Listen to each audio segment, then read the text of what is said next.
Thank you so much for listening. If you'd like to offer dana, then please do go to justthiszen.org/giving.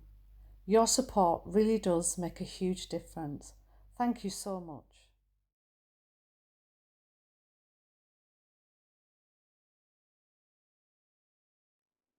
Welcome, Flint. Lovely to see you. Thank you.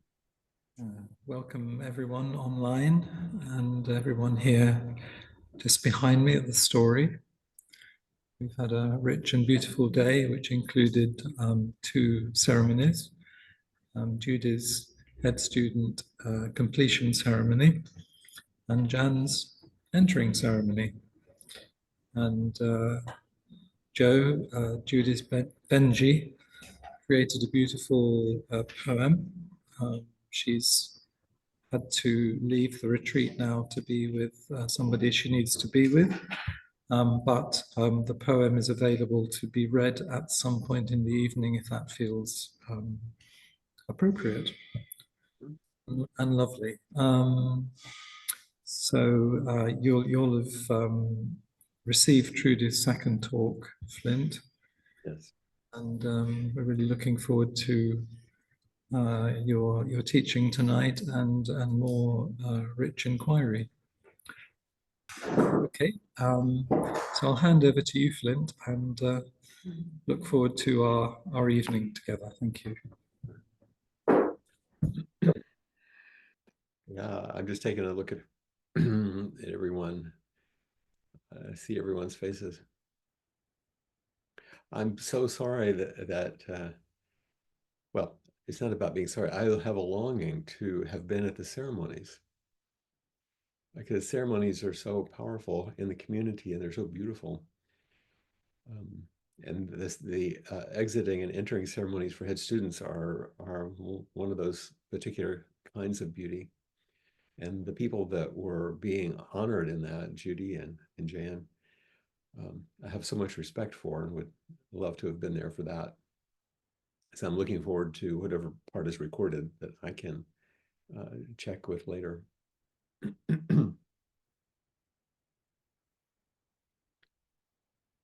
There was a phrase that Trudy used, I think, or maybe I only imagined it, but either way, I'm sure we share it.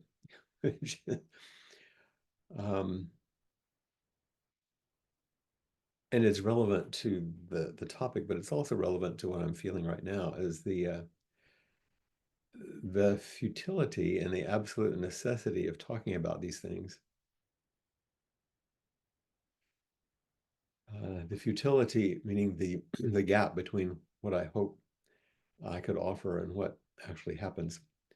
And yet the necessity that we come together and share a time together, not just speak about it, but actually be together in whatever way. And I want to offer again, reiterate my deep appreciation for your being present. Those of you in the UK spending precious evening, and those of you on the mainland US, not quite so late, and me in the early morning light here. And the one thing that Trudy did say when she began her talk was, she says that it's not easy being a human, which is another way of sort of signaling why we have spiritual practice at all, because of that challenge and that call. It's the same futility and necessity, and she called it a tension. I quite like that, this tension. And I recalled another piece from the novel that I'd quoted from yesterday, Beauty Land. And if you think of the title, Beauty Land, it's this land which our lives, our bodies, our relationships is beautiful and also challenging, as we all know.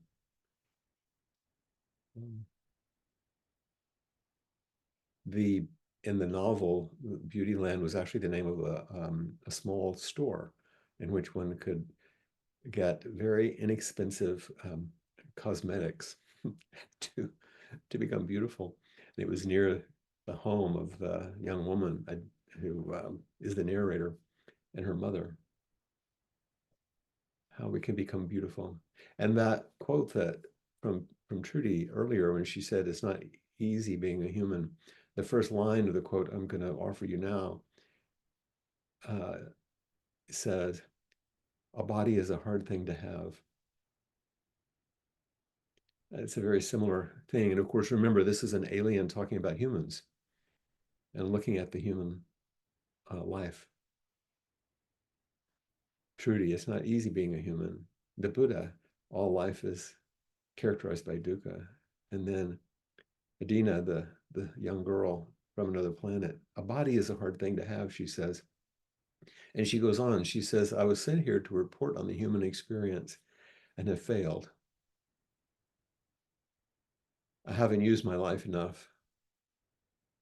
How many times have we felt things like this? I haven't used my life enough. Even the word itself, human, means flawed. It means everything is technically correct, but some unanticipated trouble has fouled it up. If the assignment had been to be human, to fail, then I succeeded. But if it was to create a comprehensive document of life on Earth, I was always doomed. Language is pitiable when weighed against experience. Language is pitiable when weighed against experience. My deepest loves and sadnesses fell outside the realm of articulation and never reached the fax machine. It was always an unattainable aspect to my work, which they must have known. Otherwise, they would have sent someone less sensitive. There's no way of succeeding or failing that the word human does not allow. By far, my favorite human emotion is joy, because it's so misunderstood, because it contains all the others. And of course, I offered an inquiry just from this quote because there's so much in it that reflects on what we've been practicing with and studying and sharing and sitting with in these few days. And of course, a writer in this literary form, it's an art piece.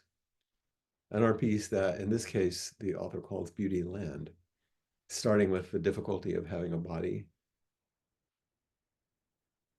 the struggles we have by asking of ourselves something that is not possible for a human, some kind of perfection. I love that line where she says, everything is technically correct, but some anticipated troubles fouled it up.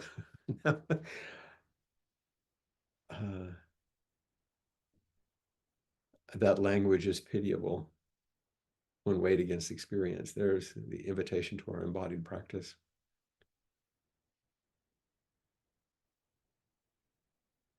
And this essential understanding and realization that he had that joy and love and beauty contains everything else. So I just thought it was fascinating to hear that line from Trudy this morning and hear it echoed back in this beautiful way. I think that we talk a lot about suffering, and you've heard me speak about that. I think the analog to this in our practice is the restoration of joy, rather than the end of suffering, the restoration of joy, which I think is our natural state in some ways. I had a student in Austin for many, many years, and he'd gone through a lot of difficulties and came to a place where he was about to retire. He was a rare books specialist at the libraries at the University of Texas, and specifically at the Harry Ransom Center. This was a center named after someone, Harry Ransom. It was known as the Humanities Research Center until 1983, and then it was named after this person. And it's an archive, it's a library, and it's a museum specializing in the collection of literary and cultural artifacts, both from America and also from Europe, for the purposes of advancing the study in the arts and humanities. So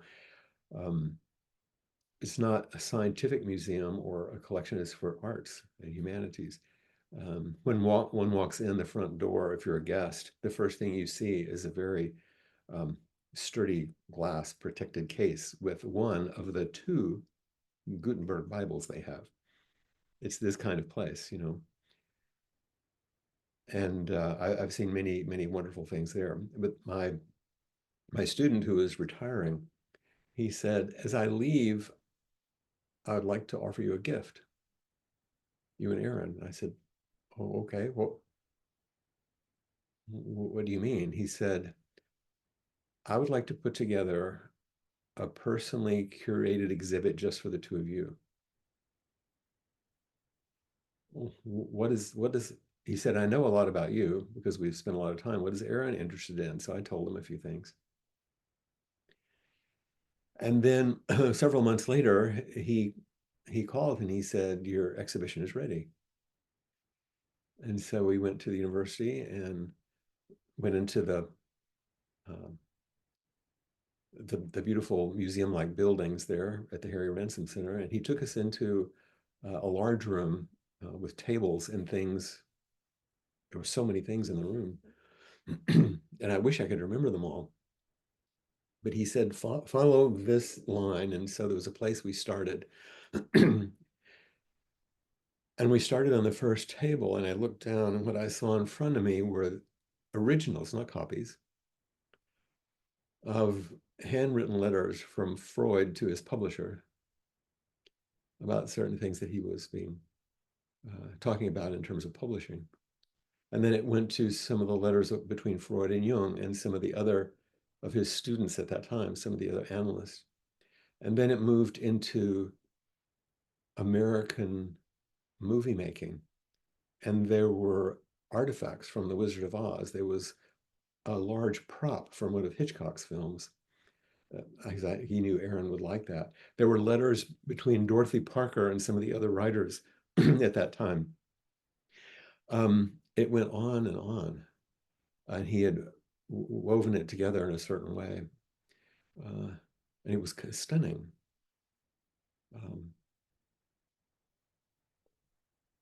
So he was showing us his love through beauty, because that's what he did. Can we be the beauty that we love by what we do?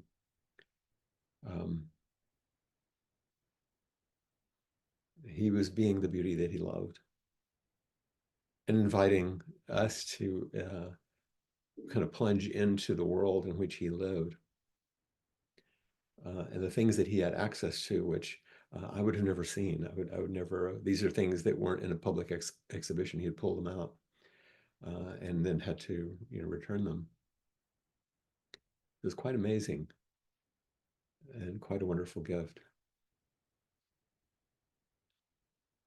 There were also some things from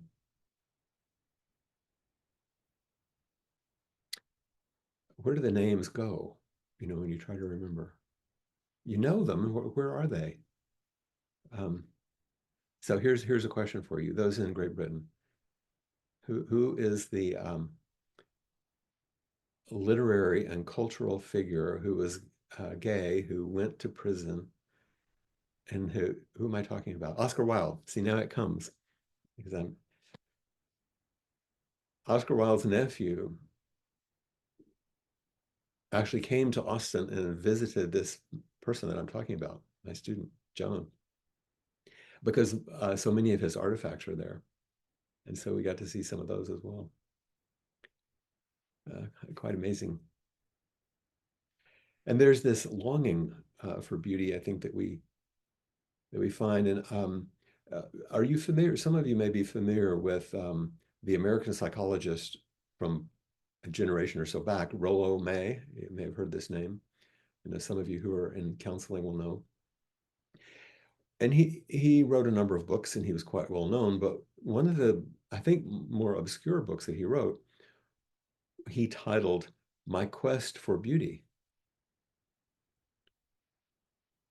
And in it, he also included many of his drawings and watercolor paintings to illustrate what he was talking about. He lived from 1909 to 1994, and he was thought of as an existential psychologist and psychotherapist.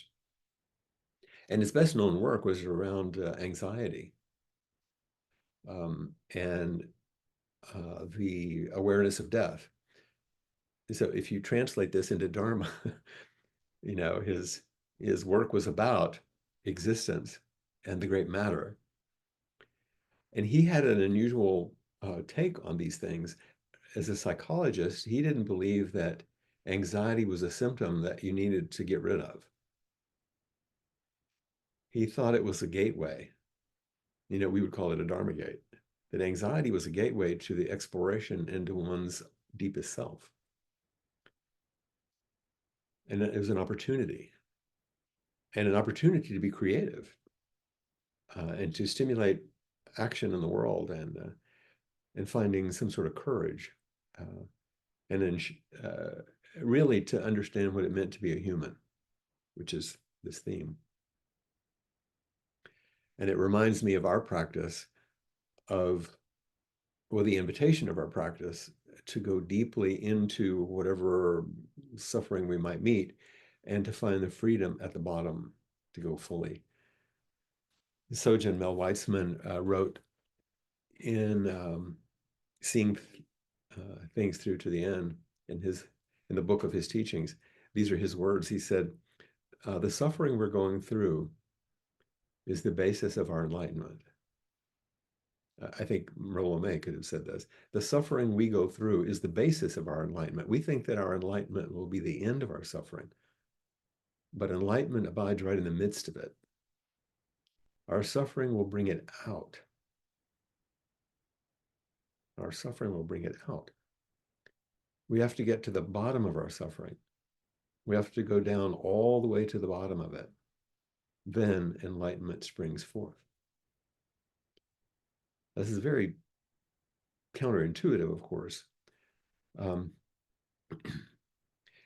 In My Quest for Beauty, Rollo May talks about a time, there's some memoir in it, and he talks about when he was 21 years old.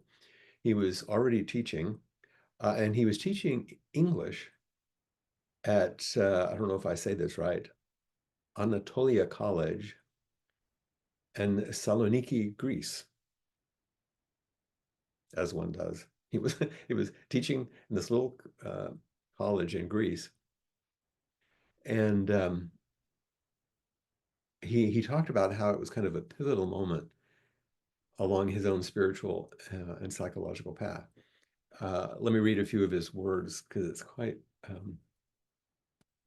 interesting. And notice how it's one person's reflection, but how there's a universality to it, of course, and how there's a dharmic flavor and a psychological flavor in which we all sample and understand in our lives. He said, finally, in the spring of that second year, I had what is called euphemistically a nervous breakdown. You know, this language that we don't use so much anymore, which meant simply that the rules, principles, values by which I used to work and live simply did not suffice anymore. I got so completely fatigued that I had to go to bed for 2 weeks to get enough energy to continue my teaching. I'd learned enough psychology at college to know that these symptoms meant that something was wrong with my whole way of life. I had to find some new goals and purposes for my living and to relinquish my moralistic, somewhat rigid way of existence. In the United States nowadays, I would have gone to a therapist, but then in 1931, I was in a psychologically primitive culture where only a few people spoke my language. So what to do? It's a particular bit of a story here as I'm starting, but I'm sure that if I said, how many of you can relate to this kind of feeling? Many of you would raise your hand. Uh, our poem from Rumi, today, like every other day, we wake up empty and frightened. Don't open the door to the study and begin reading. He knew he couldn't go to the study and do his usual. And so he's reflecting on his predicament. And so he goes, like many of you in the UK and also in Switzerland would do, you take a walk. And in this case, he was taking a walk on Mount Hortiati, I think it's called, there in Greece. And in all kind of climates, he was just walking and walking, which gave him some relief from his mental anguish. Nature will do that. And then I'll go on with a few of his words. He says, after 2 days and 2 nights, I started back down the mountain again. I had a few more days to spend with my friends before going back to teaching. And during this time, I walked mostly around the surrounding hills, ascending one hill. I found myself suddenly knee deep in a field of wild poppies covering the whole hillside. As I read that, I thought about being in the forest of bluebells with Catherine the first time I ever saw them, or being with bluebonnets with Cassie in the hill country, or, I found myself suddenly knee deep in a field of wild poppies covering the whole hillside. It was a gorgeous sight, brilliantly crimson and scarlet. The poppies were lovely forms as they bent delicately in one direction and then the other. Their perfect movements together seemed like children in a ballet, perhaps the Nutcracker Suite at Christmas time. I stood there intoxicated, wholly captivated by this sight. Wordsworth's words came into my mind. I wandered lonely as a cloud that floats on high o'er vales and hills, when all at once I saw a crowd, a host of golden daffodils. I think of the daffodils in the Lake District when we've done our spring retreats there. He goes on, 10,000 saw I at a glance, tossing their heads in sprightly dance. And then he goes on with his own writing. He says, my poppies and their dance were swaying in unison and bowing in the slightest breeze, each of them having a miraculous, perfect beauty in itself. When they nodded toward me, they presented their yellow, black centers. And when they nodded away, they then seemed a fiery scarlet. This reminds me of the tulips in the garden next to the story when we walk sometimes. He goes on, I realized that I had not listened to my inner voice. He had not listened to his inner voice, which had tried to talk to me about beauty.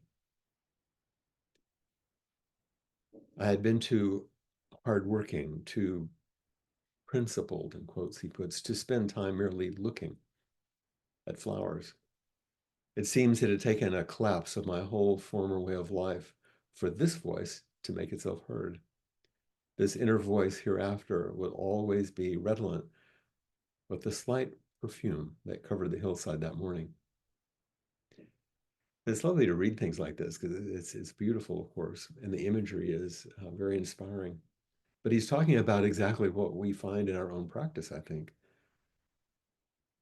Attempting to use old, tried and true methods, our habit patterns, finding them lacking, trying them again, pushing it further, thinking maybe this time it will work, until finally it collapses, we collapse. And then with friends and in nature, as he did, he makes space. He couldn't find an answer. He made space in nature and space with friends, and something came to him. We hear in Dogen, body and mind of themselves drop away, and because we're verified by the 10,000 things.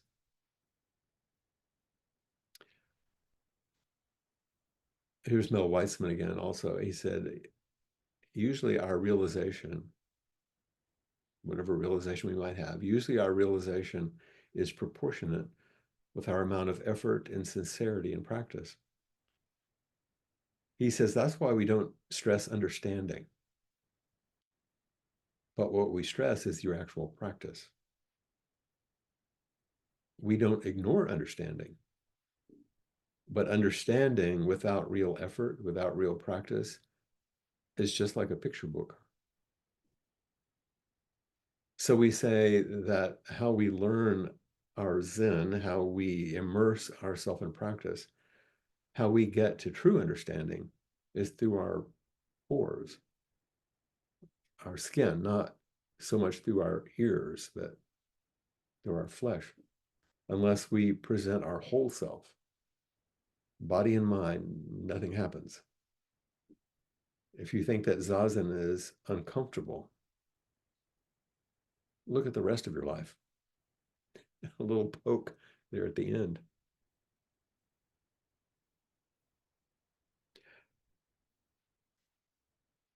And this was what May, I think, was understanding as he was searching for beauty. And finally, later in the book, you kind of get what you hope for, because he asked the question, what is beauty? And then he gives a response.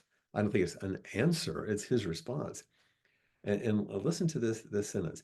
Beauty is the experience that gives us a sense of joy and a sense of peace simultaneously. It's kind of curious, isn't it? It's a personal thing from him. It's an experience that gives us a sense of joy and a sense of peace simultaneously. I think about this a little bit like when I speak about Zazen or even meditation, in which I say it allows us to be both quite alert and relaxed at the same time.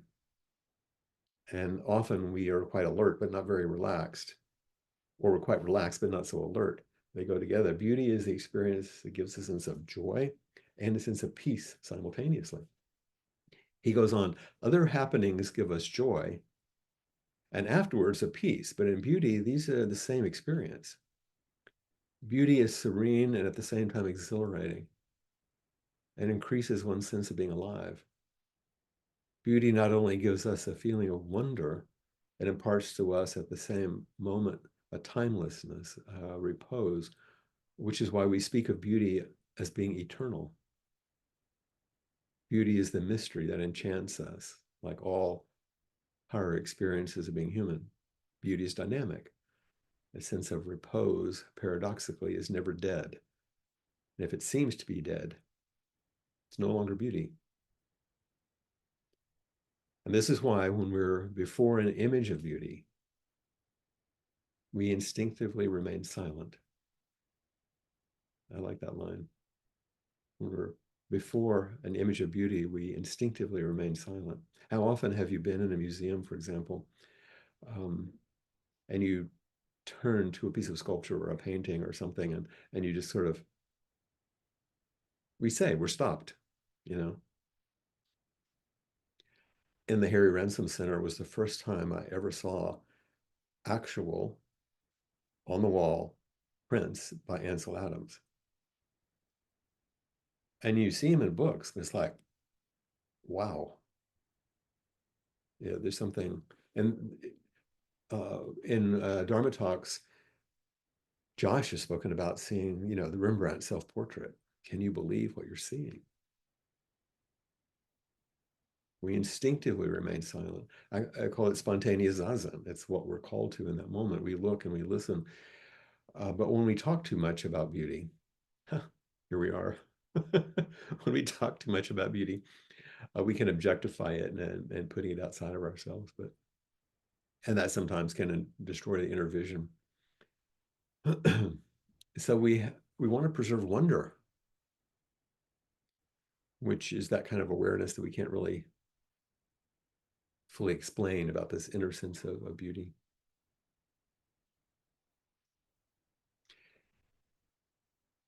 Towards the end of the book, in his quest for beauty, May says, beauty is the form which reaches most deeply into the human heart. It's the language which translates all the moods of humanity into feelings and insights and sensual pleasures that we can understand. In beauty, and I love this, in beauty, there are no foreigners. The deeper we penetrate into the human soul, be it of ourselves or our neighbors, the more we find ourselves at one with people of all nations. It is by beauty that we feel the pulse of all mankind. And I would translate that at the end of, it is by beauty that we understand the essence of the Bodhisattva vow. It's by beauty that we feel the pulse of all humankind. That's the Bodhisattva vow.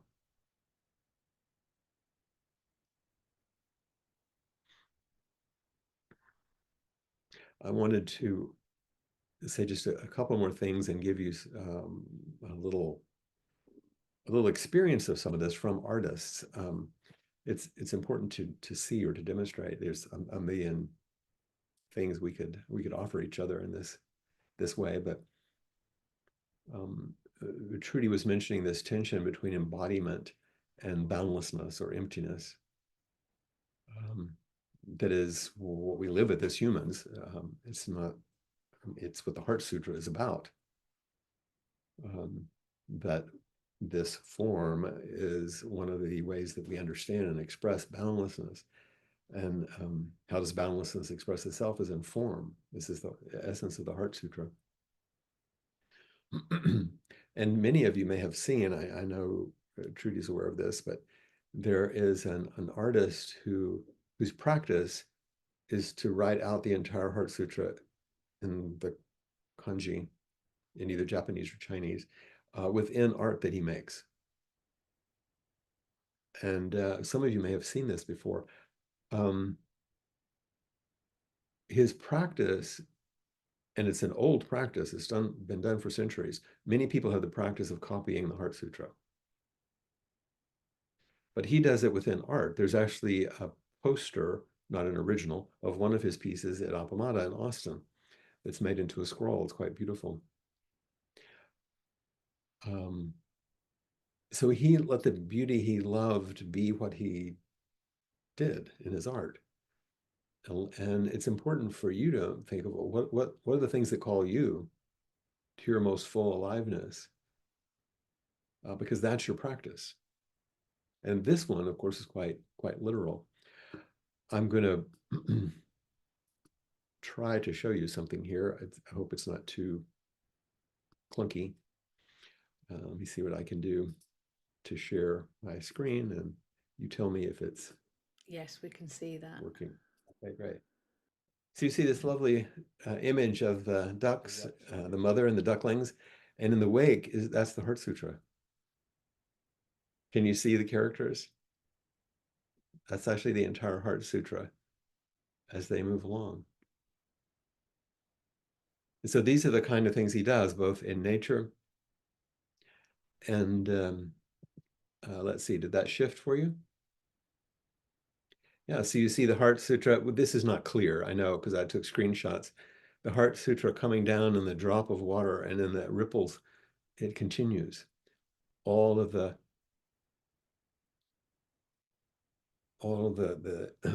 characters. He also does them in scientific ways. There's the Heart Sutra as DNA, deep and microscopic aspects of the body, but then expands out, and there's the Heart Sutra, not very clear image, within a galaxy.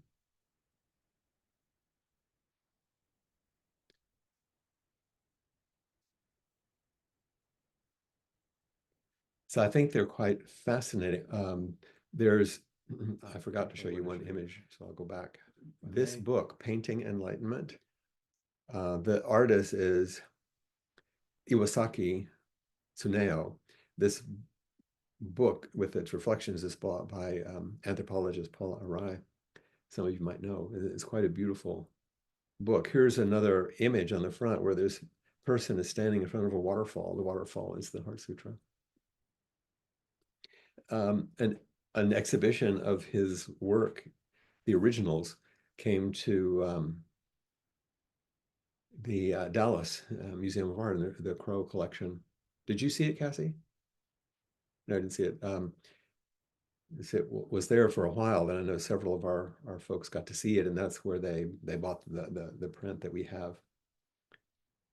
have there. So there are ways in which sometimes pieces of Dharma are taken quite literally into art and made beautiful in ways that are, who would have ever thought to do this? It's so gorgeous. And I want to end the part that I'm sharing with you in my talk with a few small video clips, so you get to watch TV a little bit. They're very short, and I'll have to be a little clunky, to pick up the pieces here, and I hope you'll allow me. And they're pieces that have to do with an artist, an American artist who's passed, named Agnes Martin. Some of you may know her and who she might have been. She's quite an unusual woman, and you'll see that. I was about to use some of her work and some of these video pieces actually in a retreat more than 10 years ago. And I was in Taos, New Mexico, where she lived and where she died, where her museum is. And I had a group of people who had come from mostly Texas, different places, and we were in a beautiful adobe structure in the winter in the snow. And as I walked from my room to the place where I was about to give my talk, like I am now, there's a reception area and a library, and the woman who sat at the desk, I would say hello to every day because I would walk through. And so when I walked through that day, I said hello, and I stopped, and I said, did you know, I knew her name then, I forgot her name now, but I said, did you know Agnes Martin? And she said, yes, I did. And I said, really? I said, I'm about to go offer some of these reflections. Do you have an Agnes Martin story? Some moment that was the essence of her. And she said, yeah. She said, one day we were at lunch, and I was talking about my painting. She was talking about her painting. And so she was a bit of a mentor to this woman. And she was attempting to explain to Agnes how much trouble she was having painting movement, painting in a way that would demonstrate the movement that she wanted. And she said, how do I paint movement? And she said, hilariously, she said, Agnes put down her martini and said, and sort of changed states. And she said, she looked at me and she said, you're not going to be able to paint movement until you understand stillness. This sounds like a small Dharma talk, doesn't it? Here's what I have to share with you. Let's see here. And once again, you'll have to excuse how clunky this is. I don't have a production team to make all these things.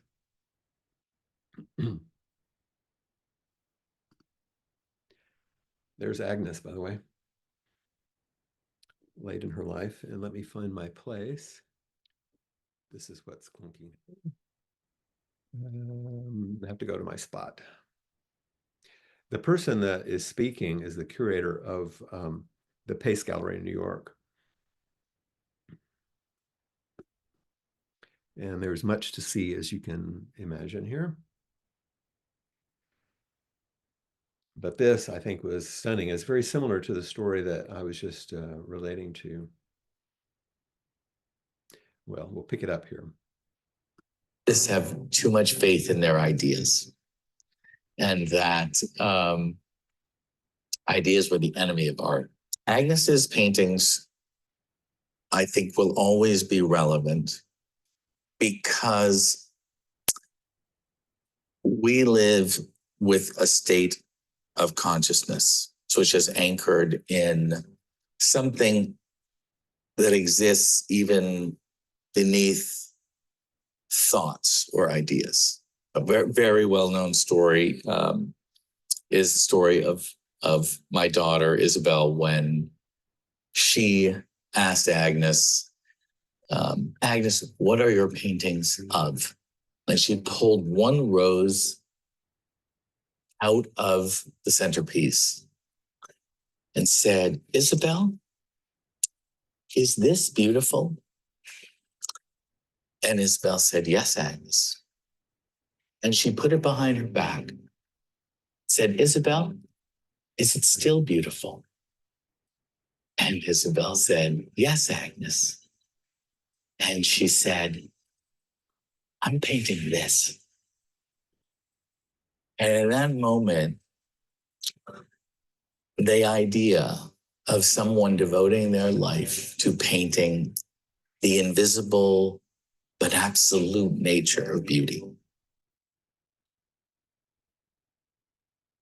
Sounds a bit like Dharma, doesn't it?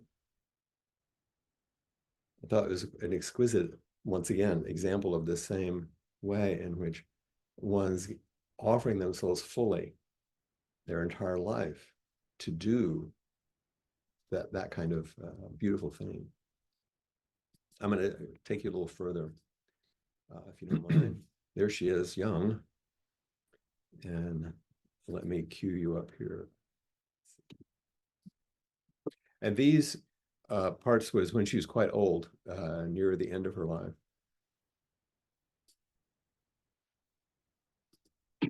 You see, I say that I paint with my back to the world because if you wake up in the morning and you feel very happy about nothing, no cause, that's what I paint about. The subtle emotions that are that we feel without cause in this world. And I'm hoping that people, when they respond to them, will realize that they make responses that are completely abstract, and that their lives are broader than they think. Our lives are broader than we think. That's what our practice invites in us. And so she invites something that's, of course, very familiar in our practice.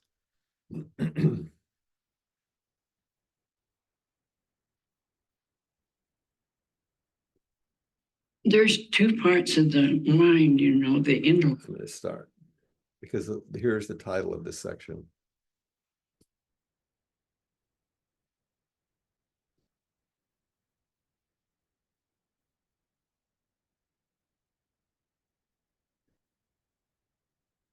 There's two parts of the mind, the intellect,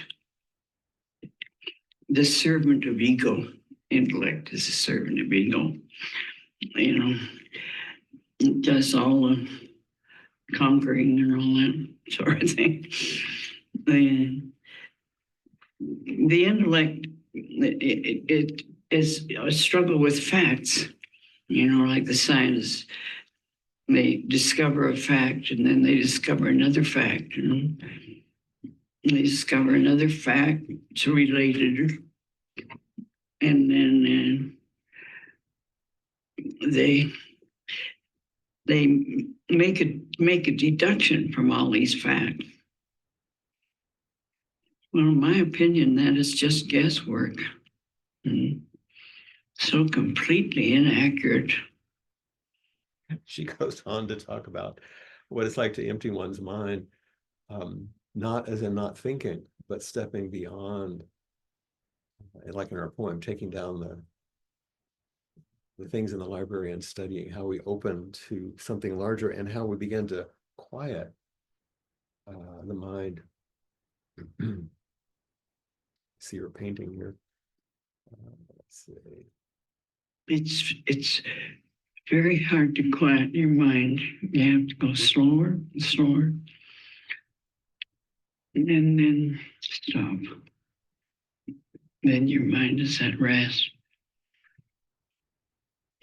And then you have to not try hard,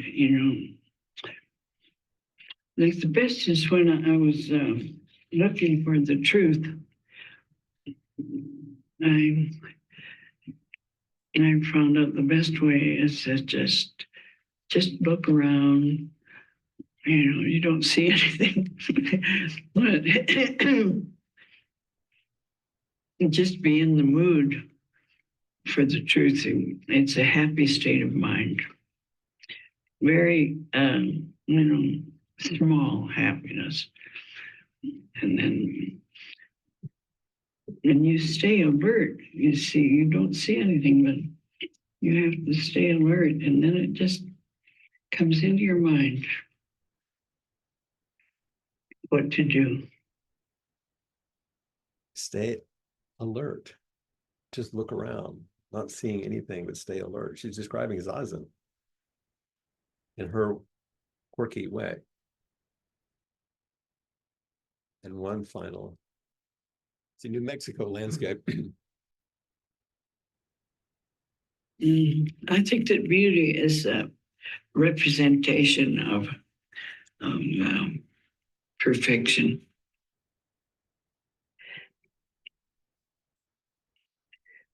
In life, you know, perfection in life. Like, what is that quotation from one of my speeches? Beauty is the mystery of life. It's not in the eye, it's in the mind. And it's because of awareness of perfection in the mind. As a matter of fact, I think that we see perfection and then we see beauty, you know, that they're different. Like I look down a valley and I think, it's just perfect.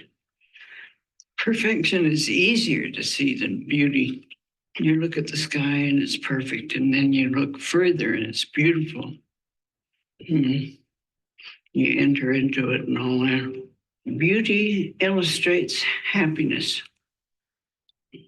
The wind in the grass, you know how happy the grass looks. Then the shining waves following each other. And the blue sky is a different kind of happiness, and in the dark night, a different kind. And there are an infinite number of different kinds of happiness, all illustrated by beauty. Just when you look around, you just see it on all sides, you know.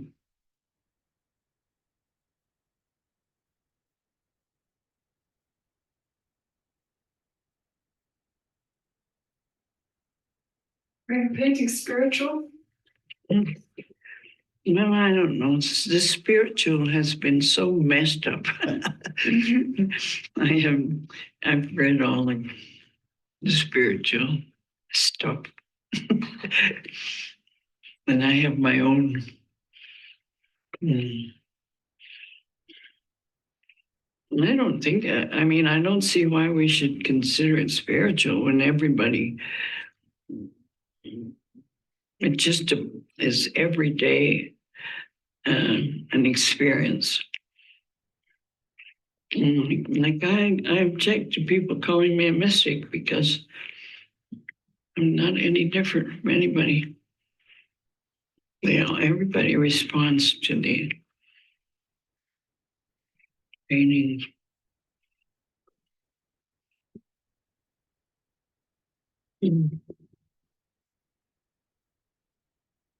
No, you're not a mystic when you respond to beauty.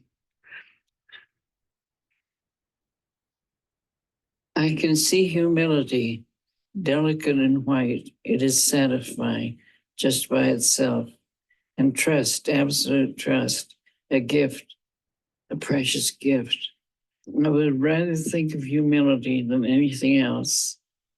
Humility, the beautiful daughter. She cannot do either right or wrong. She does not do anything. All of her ways are empty. Infinitely light and delicate, she treads an even path. Sweet, smiling, uninterrupted, free.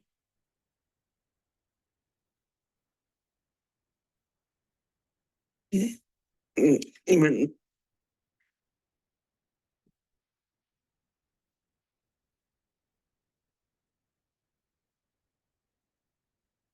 as you listen and look at these things, I don't know about you, but for me, it's sort of mesmerizing to listen to someone who has sort of a unique embodiment, a unique consciousness, a unique experience.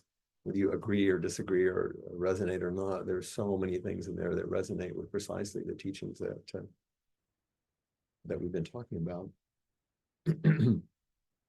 And it's quite beautiful in its own way.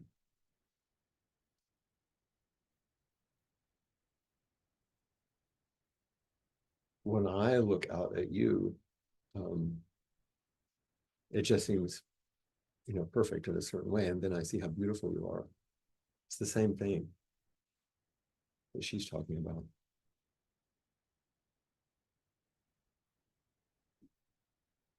So if you have some final things you'd like to discuss, let's do that. We have some time.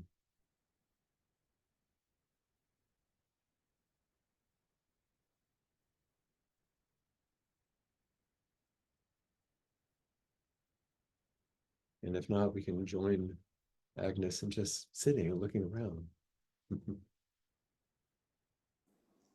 We have Trudy. We do.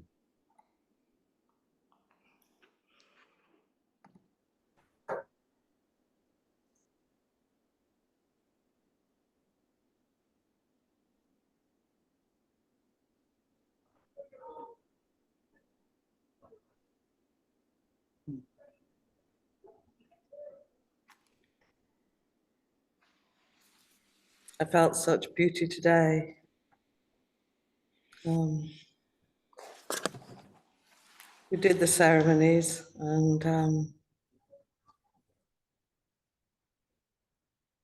the gift you've given of teaching us. To hold the Sangha and be with the Sangha.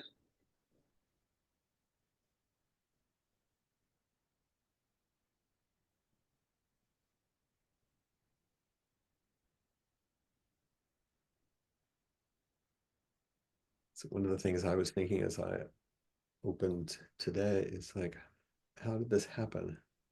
Look what you did. Yeah. Not exactly that I take responsibility for it, but there's a way in which together, who would have ever thought? And not just that, but I went further. It's like, whether I'm here or not, all of you are practicing so deeply and so fully and so completely. And that's what really brought tears to my eyes. It's quite surprising that it happened, but that you continue in all of the places that I see on the screen, all the different people. That the ongoingness, is quite amazing. And so wholehearted. People are giving themselves, they really want to practice fully. Yeah, even I do. Who the hell thought that would ever happen? Who the hell thought that would happen? Well, you certainly resonate with those teachings of Mel. It's like, well, probably the ones who suffer the most are the ones that are going to go the deepest. Yeah. Mm-hmm. But I just want to kind of offer the deepest gratitude that I can. I heard that in both of your talks, because that's what you demonstrated. You were being the beauty that you love. Thank you. Thank you, my teacher. Mm-hmm. Thank you, my teacher.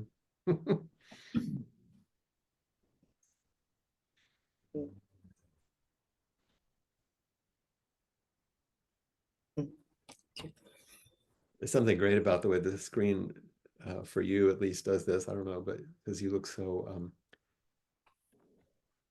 there's a kind of a youth and beauty that comes through as your gratitude swells. It's beautiful.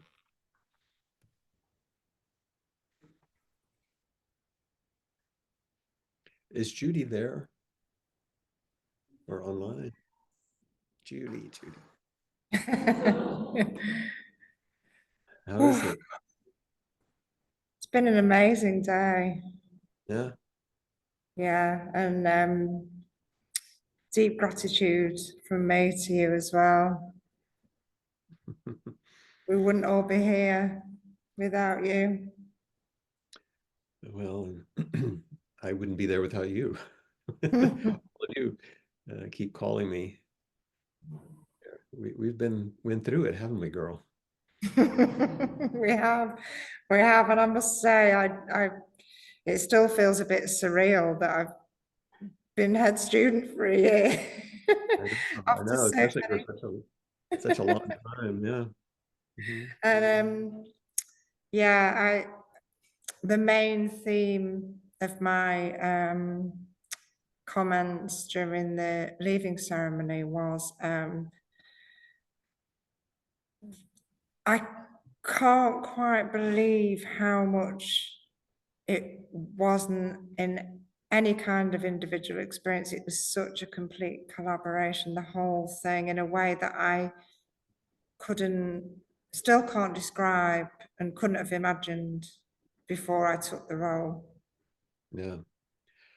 Yeah, that's part of the function, of course, is the embodiment along with the Sangha over time. It's not an idea of interdependence anymore. Yes. In your cells, you really get it. And that you won't lose. That's with you now. Mm-hmm. Yeah. Yeah, as was it Brendan last night that said, yeah, you're quite good at putting things into words that are unspeakable. Yeah. Goodness. And what about Josh made mention of the poem? Yes, Jo wrote a really, really beautiful poem. Unfortunately, she can't be with us because she had to go back. Okay, and Jill's got a copy, but I would actually prefer for somebody else to read it rather than me. Read it, anyone, that's fine. Yeah. Well, I wanted to connect with you directly, and I'll listen to your talk, of course. And congratulate you. Well done. It's wonderful. Thank you. My heart's full. Good. Well, let's continue. Yeah, let's. This is Jo's poem. I don't think I can do her accent justice. Use your own. It's called Bringing the Light. Slowly, the courage grew until, like the universe, without holding back, the no melted to a yes, and you shone. No shying away from the pain-filled life, with it a tsunami of catastrophe, difficult births and traumatic deaths. Relationships sting and wars take us to our knees. Choosing to embrace all of it, always, without flinching, and with a truthfulness that says how it is. Your bravery makes our eyes smart. Your honesty an antidote to betrayal and deep fake. In offering torn, restored joy, you invited us back to Zazen, to sit with all of it, all of life, with your wholehearted embrace of life and your courageous truth-telling. You light the spaces for us, sparkling and vibrant. We have been gifted your openness and clarity, and we come back, sit with you, upright with possibility. Sitting alongside your unrelenting steadfastness, your joyful practice radiates warmth as a spotlight spreads to illuminate all. Thank you. Thank you for reminding us we sit for all beings everywhere and for life as it is. And you never shrink from life as it is. I was going to say, needed a bell. Thank you. Did the bell come through? I've turned on the thing. Okay, good. Good. Thank you. Wow, that's amazing. And with the Scottish accent, Not quite. No, it's not Scott. It was. What is Jo? What is Jo? This is the existential. Oh, Jo. I'm sorry. I was thinking someone else. Jo. Okay. Oh. Yes, Sheffield-ish. Phil, yeah, that's great. It's beautiful. And I hope that that will be in the link tree so we can have copies of it. Is that okay? Yeah, we'll put it in there. Love, love, love that. It's so beautiful, amazing. It's another thing, you know, your practice and our practice together brings forward all these gorgeous things. We did the practice of the pantoums yesterday. Oh, And we got the opportunity for everybody to read them out. And it's like a miracle. it was like a miracle. They were like the most delicious hors d'oeuvres of wisdom. They were just piquant and perfect. It was Out of just this lovely. ordinary little jumble comes Magic. Yeah, out of what looks like chaos comes beauty. Yeah. Oh, that's So great. I would love to have heard those. Thank you. And now our new head student, Jan, I need to see her. yes.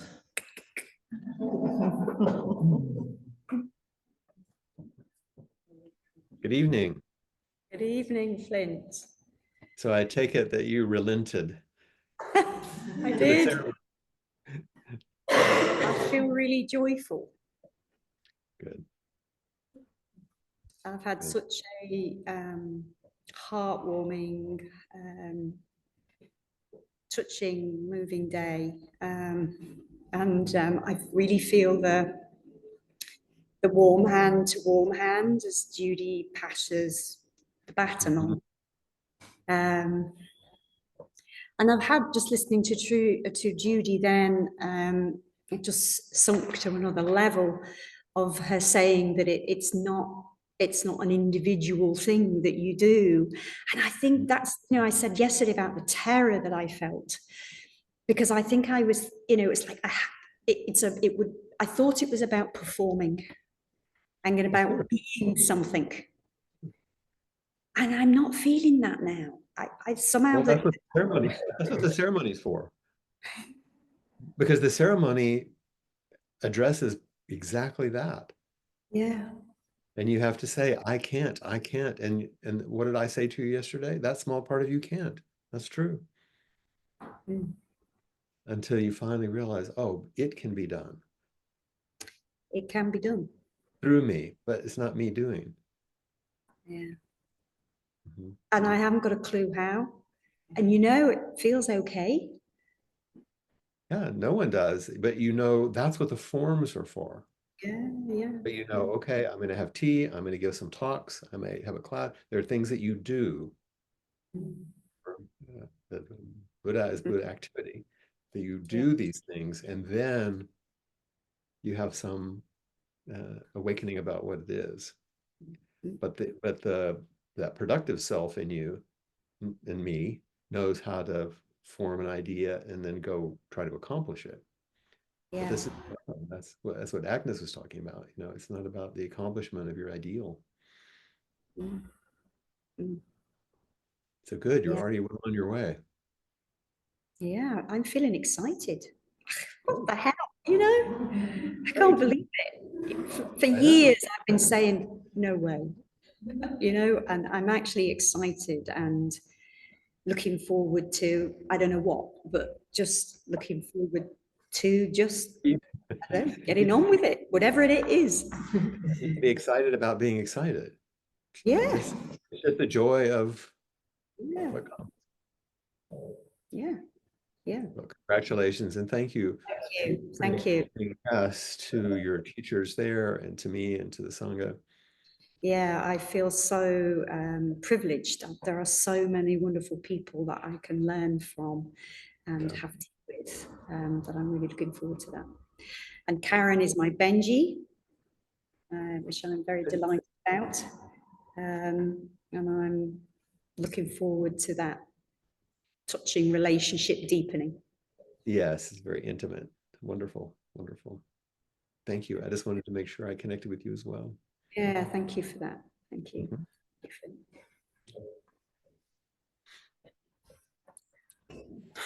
We have Karen.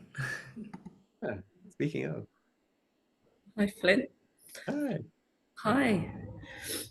Trudy suggested I come forward. I said, I'll just cry. And she said, great. I don't really have anything to say. I just feel. Why do you suppose she was asking you to come forward? I don't know. You really, you don't? You have no idea?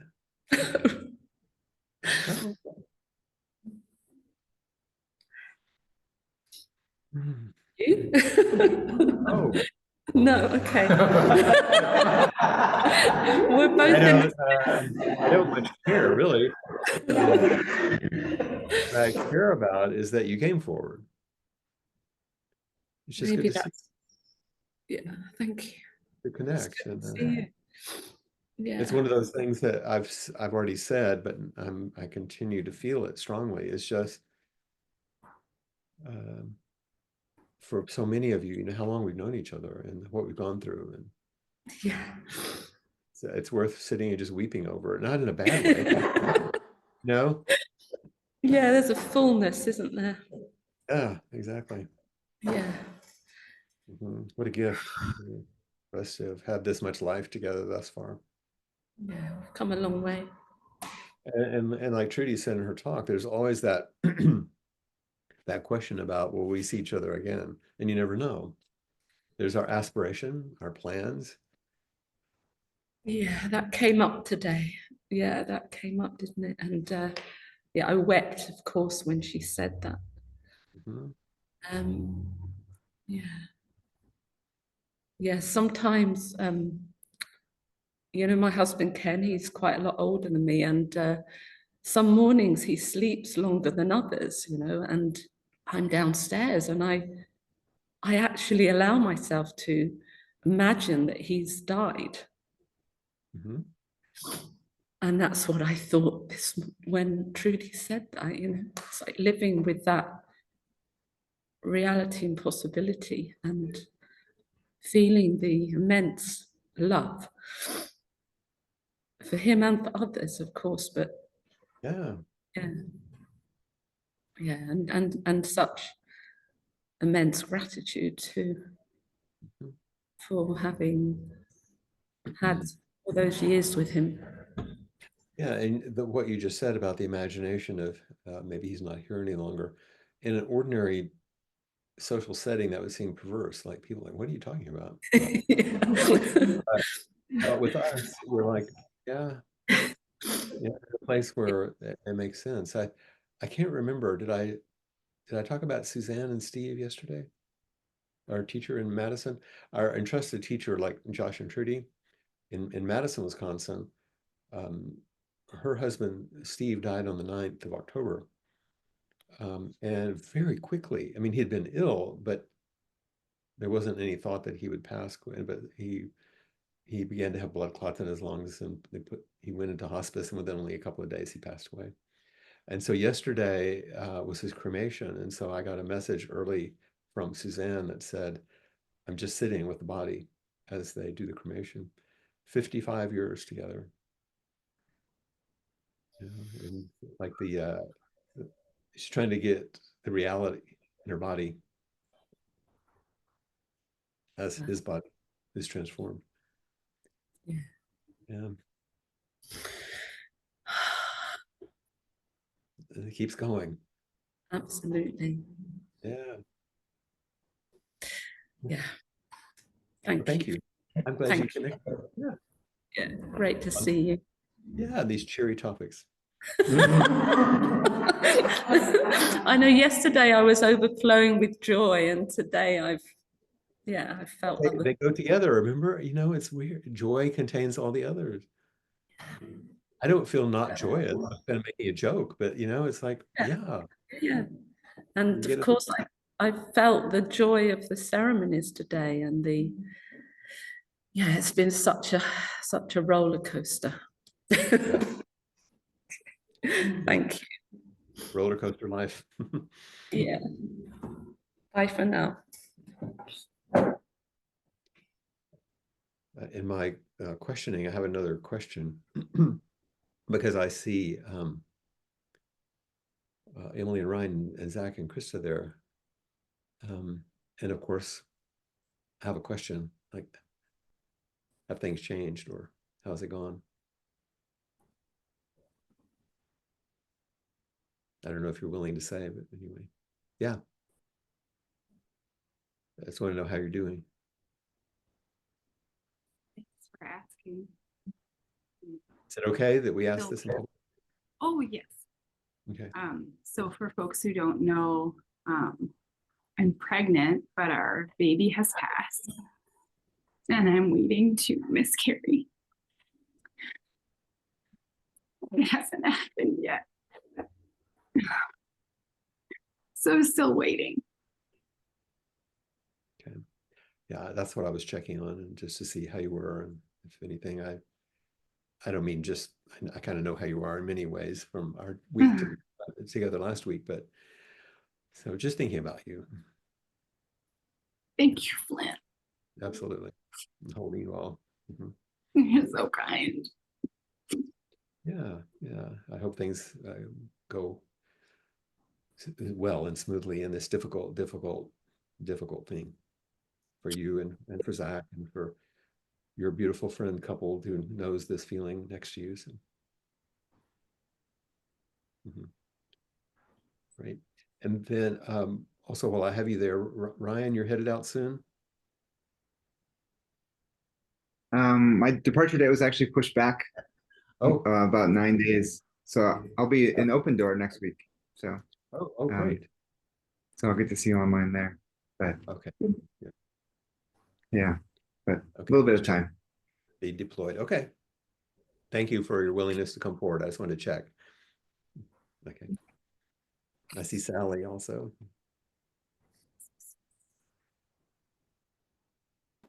Hi, Flint. Hi there. Hi. So I'm online, but I've been at the retreat. Oh, have your evenings at home? Yeah.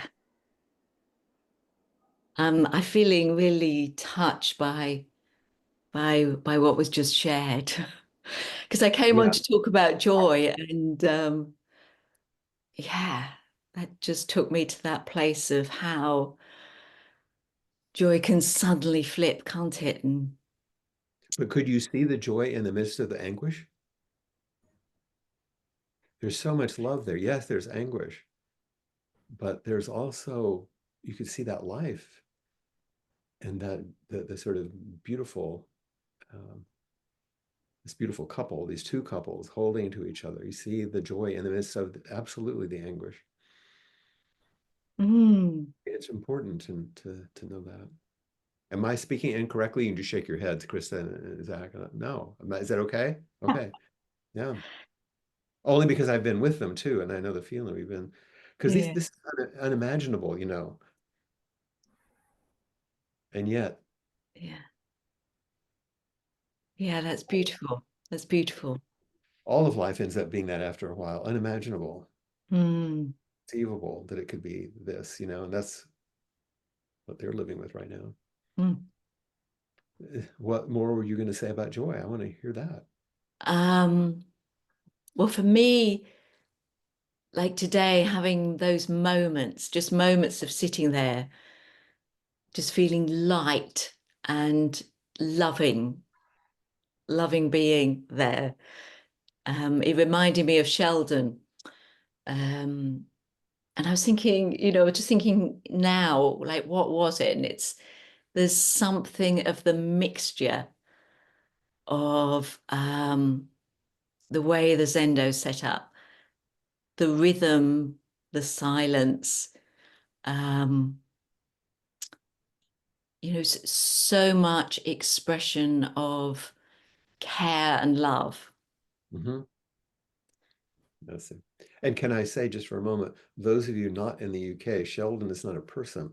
It's the place where you have the residential retreats. So she's talking about the setting where that happens. So, yeah. So you have the image in your head. Yeah, last May. So I've kind of still got images from Sheldon of just feeling, you know, buoyant and joyful.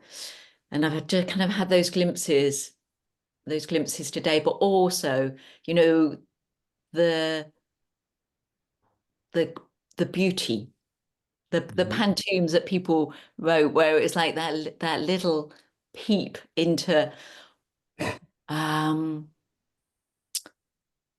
just really real sharings of what was important to people, you know, what was going on. The authentic, like Ben talked about yesterday. Yeah. And so different and so unexpected. And part of the beauty was the unexpectedness of what people wrote about. Yeah. And today, really lovely to hear people respond to Judy and then to Jan. You know, it's like just so much love in the room and feeling part of that, you know, feeling part of that community. Well, these ceremonies, especially these kinds of ceremonies, because, for example, in Judy's exit ceremony, she's asked to actually respond to questions and things.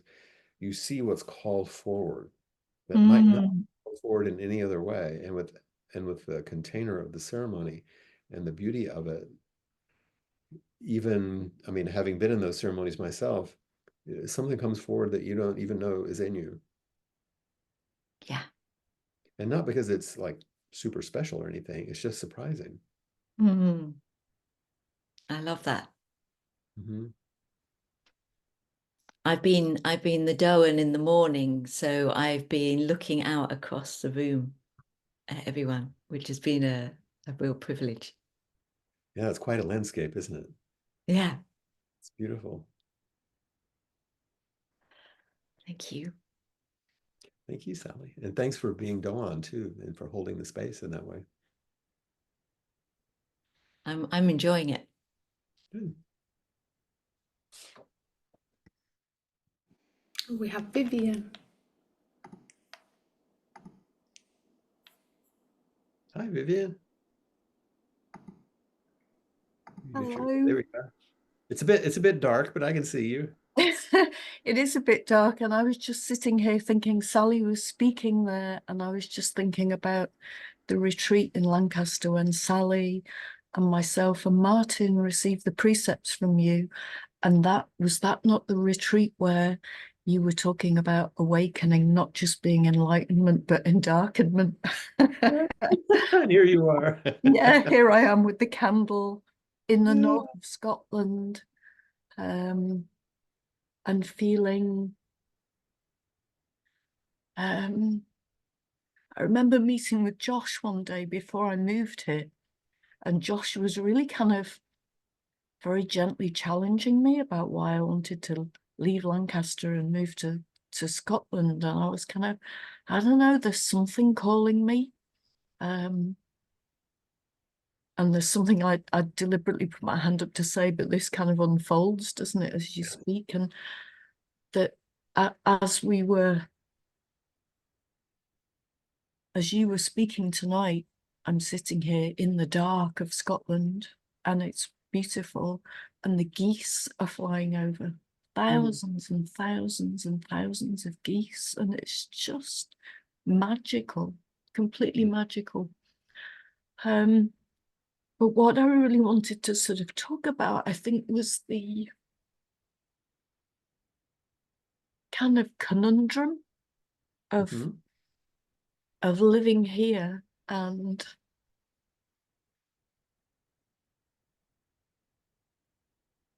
still feeling like I'm part of the Sangha, whilst not being part of the Sangha. It's a kind of really interesting thing, you know. So it was funny listening to the artist and her talking about spiritual and kind of going, you know, spiritual, you know, whatever. And here I am living in this spiritual community, you know, and we sit regularly, we meditate, and we blah, blah, blah, you know. And I'm sitting with them, and I'm sitting with you. Yes, absolutely. All of you. What's the feeling? moving through you? There's a Welsh word, hiraeth, and it's like that paradox of longing and belonging at the same time. Oh, that's beautiful. Yes, Yeah. absolutely. So it's that. Yeah. No. So there's I think of talks you've given before as well about do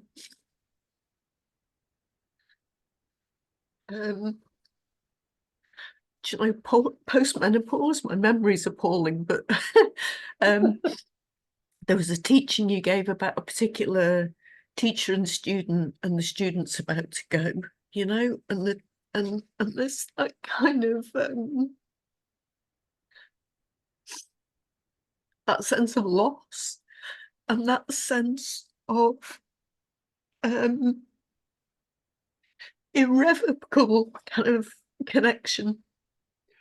That's the part I was wondering about, because there's the heartbreak about not being there with. Yeah. And yet, when you reference, for example, sitting with Josh and he was talking to you, can Josh ever be outside of your heart? No. No. And the Sangha is in you. That's why this works. Yeah. And why Zoom is not the same as being in the flesh. No. No. But goodness, we have it, because otherwise we wouldn't be together like this. Yeah. And it, you know, it makes a difference. And I really want to honor everybody, but I really want to honor you. You know, I'm in my 60s now, and I've tried lots of teachers. Yeah. And you're the teacher that stuck. You know, you're the teacher that stuck. So I thank you. No greater honor. Thank you. And so now you're stuck with me. Yeah. And I'm stuck with you. That's a good thing. Yeah. Thank you. I'd love to see where you are in Scotland. Yeah, I'll send you some pictures. I'll email you. I've only been a couple of times, and once we're on the east in Dundee and around that area in Aberdeen, you know, and then once in the Highlands, of course, and just I fell in love with it. I have some of my blood ancestors are from there. Okay. And also my husband, some of his ancestors are from there as well. So it has an enchanting quality to it. Scotland, it's always about birds. So what I miss from Lancaster is the owls. Where I used to stay in the woods, there were the owls all night. And here there are the geese all night. They fly in and they just talk to each other all night on the bay. And it's like a lullaby. It's just beautiful. So anyway, that's enough from me. It's just a bit bloody cold. Yes, it was really sunny today. It was a really nice day. But yes. Thank you for coming forward, and I appreciate you being there by candlelight from Scotland. It's a warm feeling, really. Thank you so much, Flint, for everything. Yeah. Bye-bye.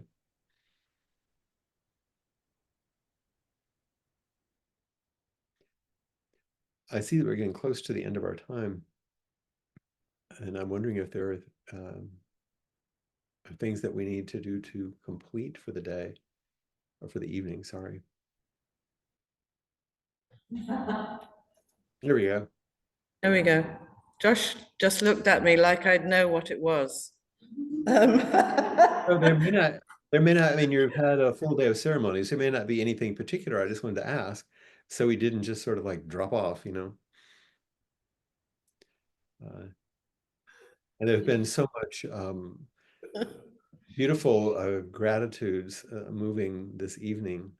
I feel very full. I don't know about you. I feel really full. And I was also thinking when you were talking to Viv, I think she's still part of the Sangha. Of course. And I was thinking of a chant we used to use at the end of the Wiccan meetings that I was part of, which is, the circle is open but unbroken.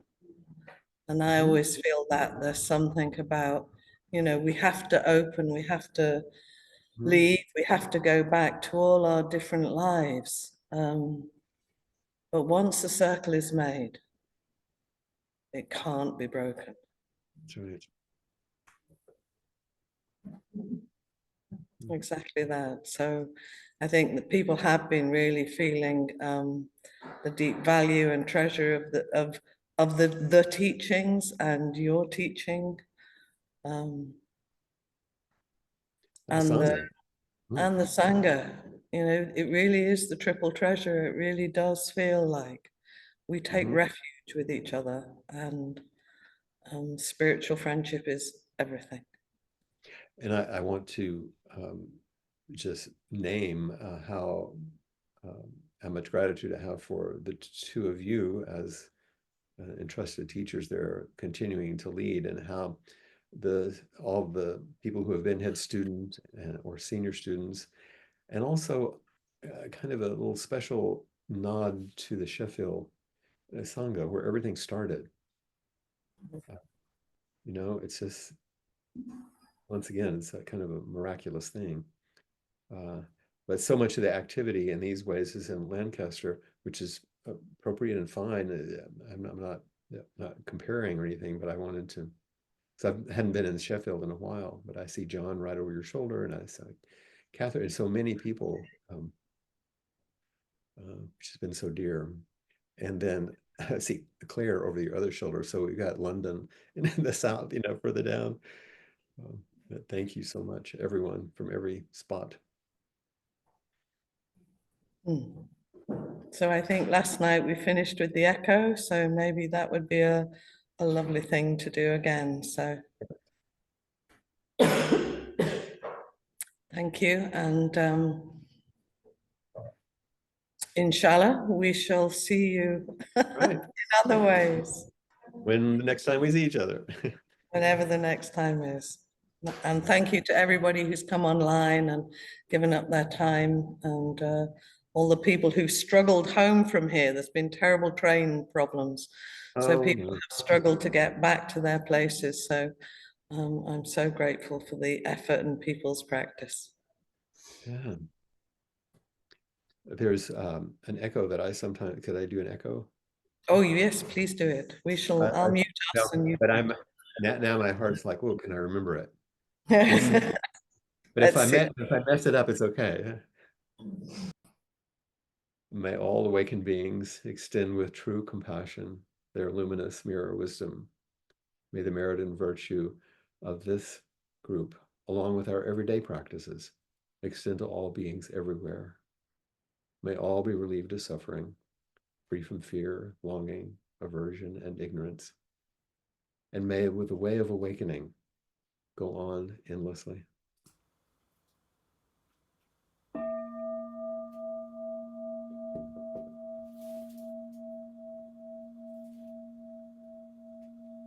Thank you. Bye, everyone. Please feel free to just unmute to say bye-bye. Thank you, Maria. Oh, you're welcome, Viv. Lovely to see you. You too. Can we have a bit of a wider pan of the room there at the story so we can see everyone? Thank you. That's nice. Thank you for having us. Oh. Thank you for joining us. You move me to tears every time. Thank you. There's joy in those tears. Yeah. Lovely to see you. Bye-bye, everybody. Take care. Safe journey. Bye. Love. Bonne nuit. Bonne nuit. Bonne nuit. Bonne nuit.